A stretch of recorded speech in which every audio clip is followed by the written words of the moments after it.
Football players often say football a lot. You ever notice that? They don't just say ball. They say, well, it's a good football team. There's a lot of hidden good football teams, football club, football team. You know? Like they have to keep on telling us, what sport am I in?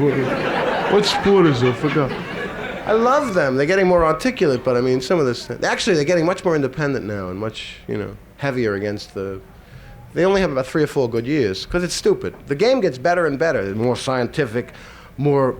We can, vicariously let out all our hostility and aggression watching these men clunk each other for high pay. But most of them get paid pretty well to do this, Watch it, but the halftime show really stinks. They always still a same crap. They start psyching you up a half hour before halftime, What do we have for them, Bill? McPhillips High School Marching Band, Ralph. They're state champs, as you know, of Arizona. They are wonderful. We had them here for the... the worst. Because they always pay tribute to something, the band. And now, the McPhillips High School Marching Band, under the direction of J. Carlton Blander, will pay its tribute to mayonnaise. That's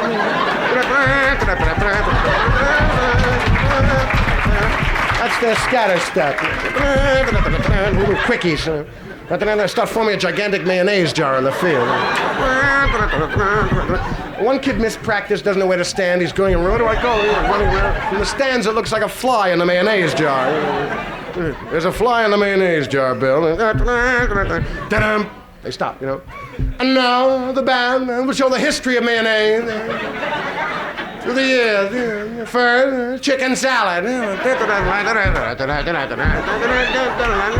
Big chicken is formed on the 20, lays an egg, the egg walks to the 50. The egg walks away, takes a bow, comes back.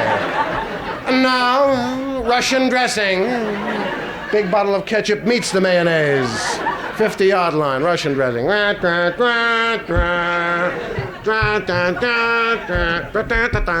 Whatever form they play. Whatever it is, Doesn't matter what it is. Whatever. They're getting hipper now. They're starting to play songs like going out of my head over you. But when they play, it's still the same big band, corny, and they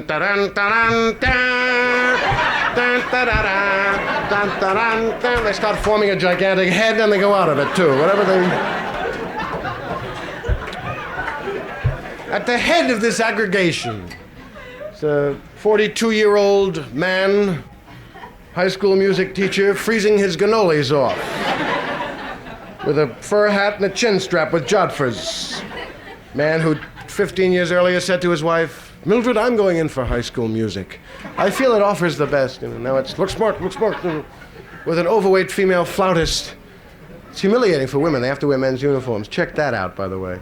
There's the military mentality, the uniform mentality in all bands. Why should a woman have to wear the same, and it fits worse because it's cut for men. Is it flautist or flutist? Flautist? Yeah, I know, it's one of those words that sounds dirty even though it's not, doesn't it? Yeah, he's a flautist, I saw him. Up on the hill there, yeah, I saw him. Flautist, third offense. Certain words have kind of, even though there's nothing wrong with them, mucilage. Isn't that a revolting word? It's library paste. Mucilage. But I wouldn't give you a nickel for a ton of mucilage. Get that mucilage out of here. Even places, Guam. What's that Guam all over your mucilage? Guam. Even names like Walter von der Vogelweide. Anyone know who he was? He was a poet, a 15th century German poet, and he was boring. You read him, the walk comes in. Not really.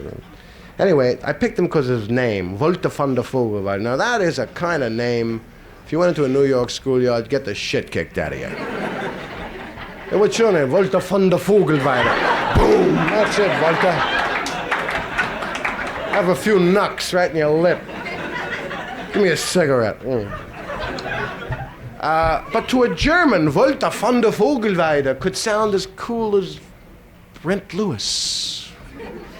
It's all in the ears of the beholder, you know. A guy, the faculty member at the University of Chicago told me that, Henry Mucilage. You know him? It's all in the ears of the beholder. I love the word mucilage, one of my favorite words.